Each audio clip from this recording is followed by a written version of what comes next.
कर दिया था। लेकिन जब ये जनाब आए, इन्होंने उन्हें उतार के एलईडी को, उन्हें कहाँ बेंची कहाँ नीलाम करी वो तो उसे पता होगा। यानी यहाँ पर दलित समाज का वोट भी है, अन्य वोट भी है, तो बसपा में आप आए, वो क्या समीकरण बनता है? ऐसा है, ये चुनाव लड़े हैं झूठ पे, और झूठ इतने तरीके से फैलाया है इन्होंने, मान लो इतना प्रोपगंडा रचा। पहले उससे पहले थोड़ा थोड़ा कर जनता में जाइयो, मेरे कहने पर ना जाओ, जनता से मिलियो, पूरी पिक्चर इनकी फ्लॉप है और इस तरह की है जैसे काट की हंडी हो ना, तो वो एक बार चले, बार बार नहीं चले। किसी ने ये कहा ना भाई नौकरी मेरे लड़के दो, इनकी नौकरी, हाँ बस चुनाव के बाद दिल्ली लगवा देना। अच्छा। और क्या नाम, अगर किसी ने जो कहा ये मेरे घर में सीमेंट नहीं हुआ, मेरा घर कच्चा है, चुनाव के बाद प्लास्टर इसकी सफाई हुआ आपको दे रहे थे कि जी फ़ोन है, फ़ोन पे कर लो। हाँ। क्योंकि फ़ोन पे ना अगर किसी ने कोई बात कर ली तो इन्हें ये नहीं है, इन्हें ये डर लगो जा पैसा ना मांग ले। अरे यार पैसे का बीज भी तो तुम नहीं बोया, नेता से कौन पैसे मांगा करेगा। हाँ।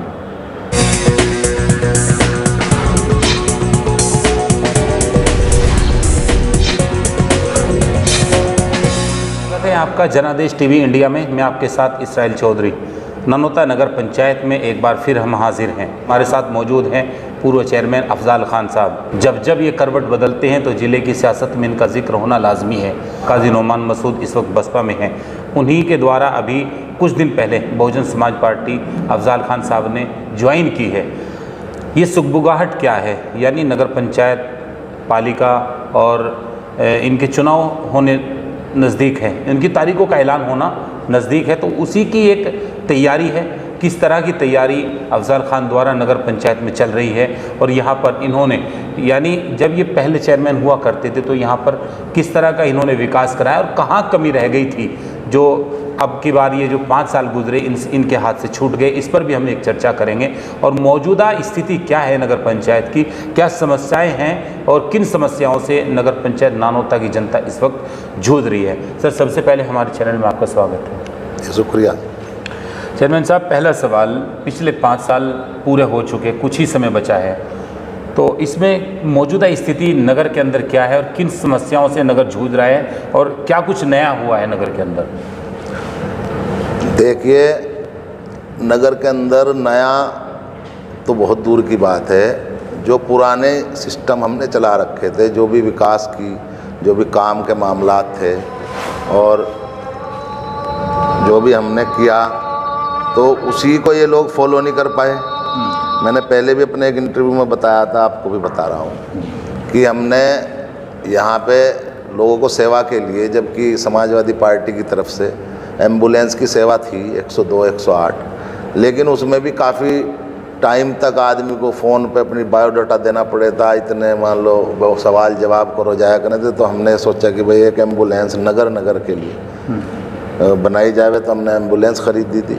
आज उसकी हालत इतनी बुरी है उस एम्बुलेंस की, उसकी सर्विस नहीं होती, वो किसी के काम नहीं आती, और हमें जितने लोग आके बताएं कि भाई जाने के नाम का, कहीं से मरीज़ को ले जाने के नाम का जो भी जिम्मेदार हैं वो उसका पैसा मांगते हैं।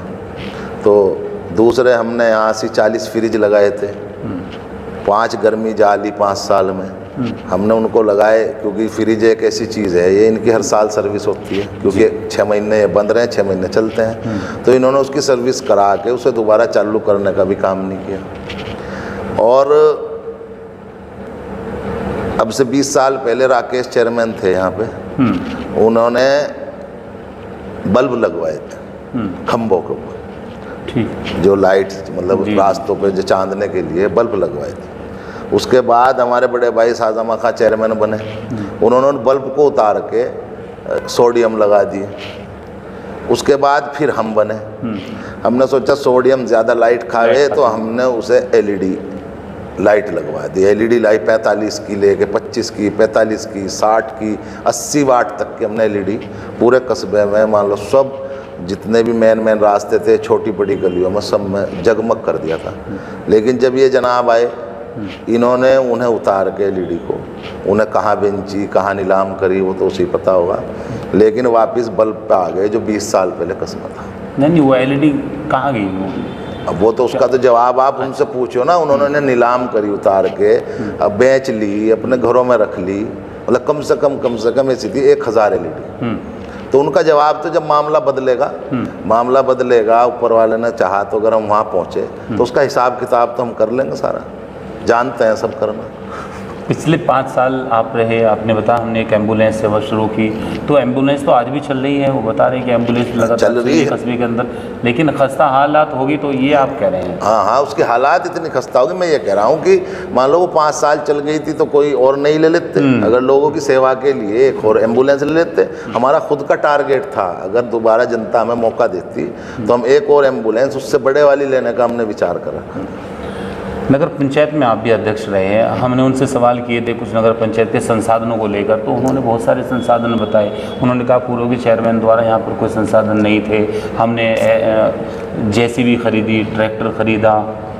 नहीं, ट्रैक्टर हमने भी खरीदे हैं और एक आध ट्रैक्टर उन्होंने भी खरीद लिया होगा, जेसीबी खरीदी। देखो मेरी बात सुनो, उसमें चेयरमैन की या किसी की कोई कलाकारी नहीं है। मैं फिर एक बात कहता हूँ कि क्या नाम, राजवित्त को खर्च करना चेयरमैन की कोई कलाकारी नहीं, ठीक है। 14वें वित्त को खर्च करना उसकी कोई कलाकारी नहीं है, क्योंकि 3 महीने में 4 महीने में 14वां वित्त आना है, राजवित्त हर महीने आना है, ठीक है। नहीं, चेयरमैन का जो असली काम हैगा वो है कि स्पेशल तरीके से नगर विकास मंत्री से मिलके और प्रमुख सचिव से मिलके नगर विकास के और लखनऊ जाके एक्स्ट्रा ग्रांट लाना। आप मैं इनसे पूछना चाहता हूँ, एक्स्ट्रा ग्रांट क्या आई? एक्स्ट्रा ग्रांट क्या आई? हमारे टाइम में हमने पहले साल जैसे वो संभाला था चार्ज, तो हमने 4 करोड़ रुपए हमारे यहाँ आए। दूसरे कार्यकाल में फिर हमारे 3 करोड़ रुपए आए। फिर तीसरे कार्यकाल को साल में, पहले साल में, फिर दूसरे साल में फिर हमने 4.5 करोड़ रुपये लाए। फिर चौथे साल में 5 करोड़ रुपए लाए। हम 5वें साल में 2 करोड़ रुपए एक्स्ट्रा लाए। तो मैं ये पूछना उसमें, इसमें आदर्श का दूसरा सिस्टम है, उसमें दूसरा था, उसमें 7-8 करोड़ रुपए तो हम आदर्श में ही लाए, जल निकासी में लाए, सड़क सुधार में लाए। तो इन सारी योजनाओं को, जितनी योजनाएं सरकार ने चला रखी थी उस टाइम पे, उनको सबको हमने ननौता नगर पंचायत में लाने का काम किया। और रही बात, एक आवास योजना थी जो तुमने देखा होगा, उसके पीछे बन रही, जी, मकान बन रहे जो लोग रहे, काशीराम आवास योजना, काशीराम वो उनके नाम पे थी। अब ये शहरी विकास योजना थी। वो 72 मकान पूरे ज़िले में या तो शहर में आए या फिर ननौते में लाने का काम हमने किया। तो चेयरमैन का तो काम ही होता है भाई, जो चीज़ नहीं आ सकती उसको ला के दिखावें। अपने लोगों का काम किस तरह से डील करते हैं, क्योंकि आप पावर में नहीं हैं यहाँ पर और फिर सत्ता में भी नहीं, आप बसपा में हैं, तो किस तरह से अपने लोगों को आप विकास को लेकर उनकी समस्याओं को, उनसे भी जूझना पड़ता है? ऐसा है, देखिए हमारा इस इलाके में, हम बात अगर पहले तो हम अपने मुंह से बताएं, हमारा मामला खालिस नगर में नहीं है। ये जो ननौता ब्लॉक हैगा, जितना ननौता ब्लॉक गंगो विधानसभा में पड़ता है, इनमें तो हमारा रोज़ का तीसरे दिन का रूटीन वह है, चाहे किसी की ब्याह हो, शादी हो, मरना हो, जी ठीक है। रही बात थाना या कचहरी या कोर्ट या अस्पताल, नगर पंचायत को आप छोड़ दीजिए, उसमें साइन करने का मान लो मैटर अलग है। लेकिन इससे अलग हटके अगर हमें सेवा करनी है, अगर कोई हमारे पे बैंक के काम के लिए बैठा, चलो बैंक में, कोई अस्पताल के लिए कह रहा, चलो अस्पताल में, है जी। हमने पूरे इलाके में अपनी बात बनाई, हमारे पे लेबल भी लगा हुआ पूर्व चेयरमैन का। तो चाहे हम थाने में जाएँ, चाहे हम कहीं से जाएँ, सब लोग हमारा सम्मान करें। और हम जायज़ काम के लिए कहते हैं, जायज़ काम, किसी की सरकार हो, कोई फ़र्क नहीं पड़ता, ना कोई रुकता। नाजायज़ काम हम करवाना नहीं चाहते। अभी बसपा ज्वाइन की है, ये क्या समीकरण बनाया आपने? एक नया, समाजवादी में थे आप विधानसभा में, अब अचानक आपने जो है बसपा ज्वाइन कर दी। ऐसा है, देखो मैं आपको बताऊं, मैंने अपना राजनीतिक जीवन बहुजन समाज पार्टी से शुरू किया। सन 2000 से मैंने इसका नगर अध्यक्ष बना और 2000 के बाद 2002 में विधानसभा का चुनाव हुआ। तो हमारे यहाँ से राजेंद्र राणा जी विधायक बने बहुजन समाज पार्टी से। और फिर 6 महीने तक तो ऐसे ही चलता रहा। फिर वह गठबंधन होके सरकार बन गई थी बहन जी। तो जब बहन जी की सरकार बनी तो फिर मान लो फिर 15 महीने बाद फिर वो गिर गई थी। फिर 2007 में फिर सरकार बनी। फिर मेरे बहुत करीब भी हैं, दोस्त भी थे पहले से ही राजनीति से अलग, मनोज चौधरी, तो विधायक यहाँ का उन्हें टिकट हो गया। देवबंद विधानसभा में नौता पड़ता था, तो फिर उनको टिकट हो गया। तो उसके बाद फिर हमने उन्हें चुनाव लड़ाया। उन्होंने हमारा बहुत सम्मान किया, मान लो इलाके में हमारी बात को मनवाई। तो और जो हमने विधायक जी को कह दिया वही हुआ। तो फिर हम 2007 से 12 तक हम वहाँ पे रहे, क्या नाम, जब 12 तक हम समाज उसमें बहुजन समाज पार्टी में रहे। लेकिन कुछ 12 में आगे कुछ ऐसा मामलात हुए कि हमें मान लो कुछ, वो तो इंटरनली बात ऐसी है कि उस टाइम पे बीएसपी के नेताओं ने कुछ मान लो जो और हमारे से बड़े नेता थे, हमारा मानना ये था हमने पार्टी को सिंचा, हमने मेहनत की, हमने सरकार बनाई। लेकिन जैसे ही लोकसभा का चुनाव आया 2009 में तो जो लोग हमारे विरोधी थे उनके एंट्री करा के उनको मान लो इसमें सम्मान देने का, हमें पीछे हटा दे उन आगे कर। हमने सोचा भाई आप ले लो सम्मान हैं, हम अपना फिर वहाँ से समाजवादी पार्टी में चले गए थे इमरान मसूद के साथ। नानोता नगर पंचायत का क्या समीकरण है, यानी यहाँ पर दलित समाज का वोट भी है, अन्य वोट भी है, तो बसपा में आप आए, वो क्या समीकरण बनता है? ऐसा है, देखो पहली बात तो दलित समाज पहले से ही हमारे साथ है। पिछली बार भी ये बहुजन समाज पार्टी के निशान पर लड़े थे, दलित समाज का वोट 50-50 हो गया था, क्योंकि इधर से जो सराव ज्ञान का दलित समाज का वोट है वो इन पर चला गया था, और अफगानान का जो दलित समाज का वोट है वो मुझे मिला था। और रही बात शेखजाद खान का समाज दलित समाज का वोट है तो आधा मेरे पे चला गया था, क्योंकि मैंने उनके समाज की बारात घर बनवाई थी। उनके समाज को हर बार आदमी जो कहा करते जब वोट मांगने जाया करता, कहने हमें वोट दो, हम आपका बारात घर बना देंगे। हमने चलो, उन्होंने उस चुनाव में हमें दिए भी नहीं थे वोट, लेकिन अब की बार दिए, लेकिन किस्मत ये थी कि भाई चुनाव हार गए। लेकिन हमने उनका काम किया, उन्होंने उस काम के बदले हमें वोट दिए। पहले 50-50 हो गया था, अब 100% है। रही बात बहुजन समाज पार्टी में आने का, ये नहीं है कि भाई मान लो हमें चुनाव में कुछ फ़ायदा चाहिए, क्योंकि हमने जितनी मेहनत समाजवादी पार्टी में की, हमने क्या बहुत मतलब जितने भी नेतागण थे विपक्ष के, सब ने पूरी जान लगा के चाहा कि सरकार बन जाए और समाजवादी पार्टी में मेहनत की। लेकिन मेहनत के बाद रिजल्ट निकला जीरो के मतलब है कि 125 विधायक गठबंधन के जीतते, सरकार नहीं बन पाई। ठीक है, हमने फिर अपने दिमाग से सोचा है कि जितना वोट हमारे लोगों ने या मान लो भाई बीजेपी का जो वोट बैंक है, मान लो आरएसएस के लोग जैसे उन्हें गाइड कर रहे हैं वो वोट चल रहा है, लेकिन ऐसा नहीं है कि सेकुलर जो हिंदू है वो भी हमारे साथ है, प्लस मुस्लिम अदर लोग सब मिलके जो हैं कि अगर ये सब लोग बहुजन समाज पार्टी के साथ आ जाएं तो तब इसे भारतीय जनता पार्टी को शिकस्त दी जा सके। समाजवादी पार्टी के बस की बात नहीं है।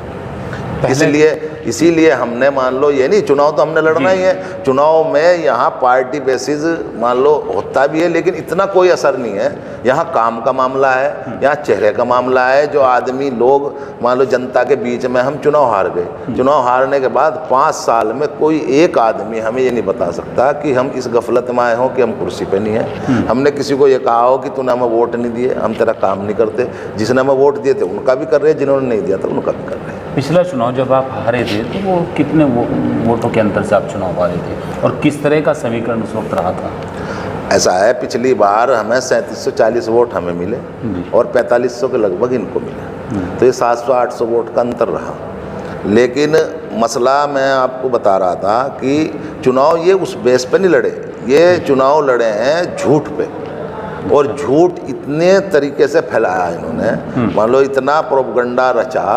पहले उससे पहले थोड़ा थोड़ा करके दिखाया, करके दिखाया तो लोग सोचने लगे यार ये तो बिना चेयरमैन हुए इतना काम कर रहे हैं, अगर ये चेयरमैन बन गए तो फिर तो ये काया ही पलट कर देंगे इस कस्बे की। तो इन्होंने पहले जैसे बानगी सी दिखा के और अपना भाई वो टेलर दिखा के भाई पूरी पिक्चर पता नहीं कैसी होगी, तो जब पूरी पिक्चर दिखाई, तुम जनता में जाइयो, मेरे कहने पर ना जाओ, जनता से मिलियो, पूरी पिक्चर इनकी फ्लॉप है और इस तरह की है जैसे काट की हंडी हो ना, तो वो एक बार चढ़े, बार बार नहीं चढ़ती। ये 1000 नौकरी लियो फिर रहे थे अपनी जेब में।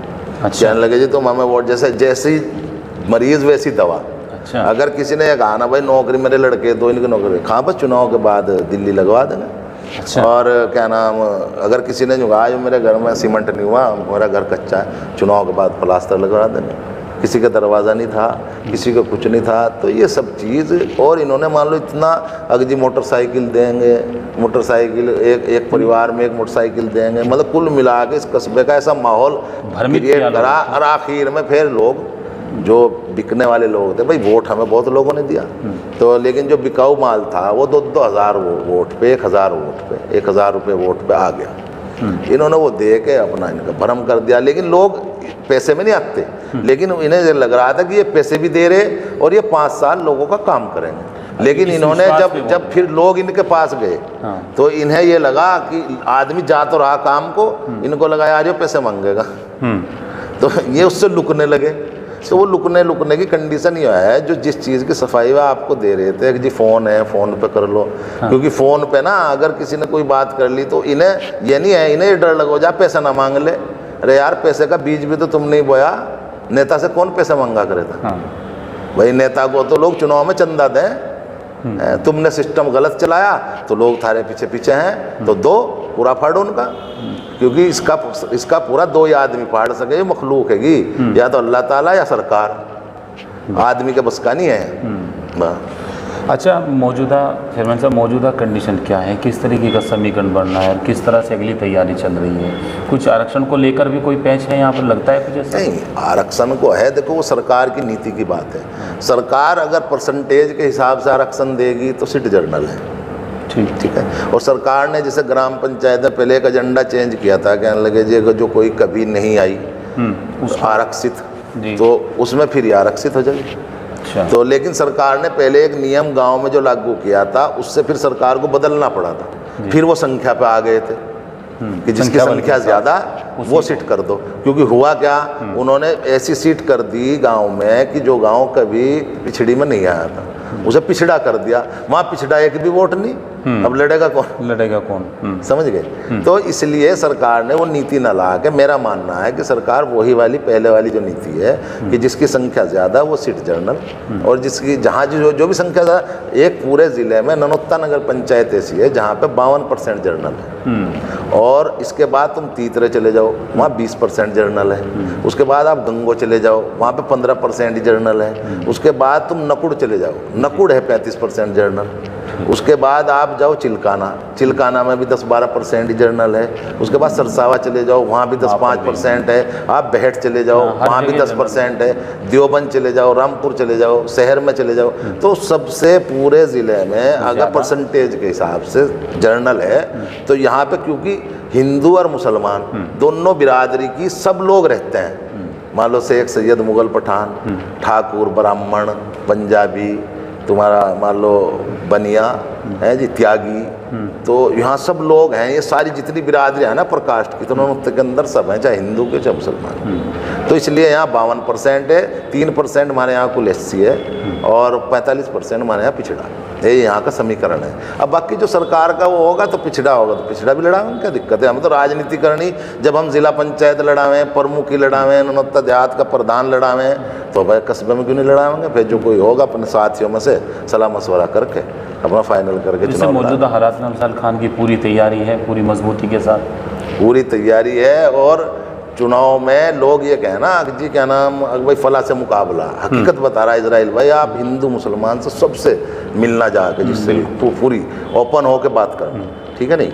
मतलब जो किसी से वर्कर जुड़ा हुआ उसे तो छोड़ो, वो अलग बात है। लेकिन आम आदमी के पास अगर तुम जाओगे, चाहे वो हिंदू है चाहे वो मुसलमान है, वो आप ही की भाषा बोल रहे हैं, आप ही की। क्योंकि मसला क्या है, काम को याद ये कर रहे हैं कि मान लो ना तो हमने मिलने में दिक्कत, जो खुली बैठक है कि चबूतरा बैठे, सुबह 8 बजे नहा के बैठ जाऊँ और 12-1 बजे जाकर खाना खाऊंगा। अगर किसी का काम होगा, अगर थाने का ही चल थाने, किसी को कहना अस्पताल चलो अस्पताल, बिजली घर चलना चलो बिजली घर है जी। फिर थोड़ी देर आराम करूंगा, 4 बजे फिर बैठ जाऊंगा, फिर 10-11 बजे तक बैठा। तो फिर और जनता को क्या चाहिए? बहुजन समाज पार्टी के आखिरी सवाल, बहुजन समाज पार्टी के नेताओं से किस तरह की इस वक्त ट्यूनिंग है, कैसा अपना सिस्टम है? ऐसा है, बहुजन समाज पार्टी के जितने भी लोकल के कार्यकर्ता हैं, वो है तो देखो अपने आप को बहुत उससे महसूस कर रहे हैं, क्योंकि हम उनके साथ शुरू से लगे हुए थे। बीच में हम 10 साल के लिए समाजवादी पार्टी में चले गए। वापसी हमारे आने पे मान लो वे ऊर्जावान अपनी महसूस कर रहे, क्योंकि भाई उनका मामला है दलित, मतलब बहुजन समाज पार्टी का प्लस हमारा मिलके, क्योंकि यहाँ हमारे बाद समाजवादी पार्टी का कुछ नहीं है। और इसके ऐसा हुआ भी है, ऐसा पहले हुआ भी, आपने देखा भी होगा। और पहले यहाँ बहुजन समाज पार्टी का 20,000 के लगभग 22,000 वोट कैंडिडेट को, चाहे विधानसभा चाहे लोकसभा मिलता था, ठीक है ना? अब की बार ये वोट ऊपर वाले था 35-40 के लगभग होगा, और यहाँ 28-27 हज़ार के लगभग वोट पड़ता है बीजेपी का। और बीजेपी के वोट में भी 2,000 वोट की गिरावट करने का काम करेंगे, और 40,000 के लगभग ननौत्ता क्षेत्र से, जो गंगोह विधानसभा में पड़ता है। तो यहाँ से मान लो जो भी लोकसभा में जिसे टिकट बहन जी देंगी। उससे पहले निकाय चुनाव में लगता है बसपा की बड़ी मजबूती से वापसी होगी। हाँ, निकाय चुनाव में पूरे ज़िले में मैं आपको कहूँ, मुझे तो कोई सीट ऐसी लग नहीं रही। देखो आप इससे पहले भी हमारे इसमें बहुजन समाज पार्टी में आने से पहले भी या नौमान भाई के आने से पहले भी मेरे ख्याल के 7-8 सीट थी बहुजन समाज पार्टी की। अब 2 सीट ही है, मान लो अम्बेटा और तुम्हारा नहीं गंगो, ये कांग्रेस के खाते में थी। अब इन्हें भी तुम बहुजन समाज पार्टी के, क्योंकि इंशाल्लाह दोनों जीतेंगे वे भी, जो गंगो अम्बेटा है और गंगो वे भी जीतेंगे। तो 100% रिजल्ट लग रहा है हमें तो, मान लो, और बाकी जनता का फैसला है।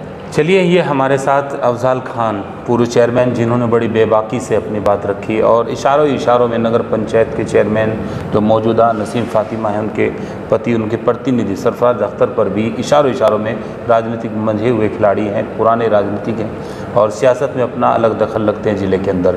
किस तरह की तैयारी है उस पर भी आपने सुना और आगामी रणनीति क्या है और मौजूदा हालात जो नगर के हैं उस पर भी इन्होंने बड़ी बेबाकी से अपनी बात रखी। तो बने रहिए आइंदा के लिए भी हमारे साथ। नमस्कार।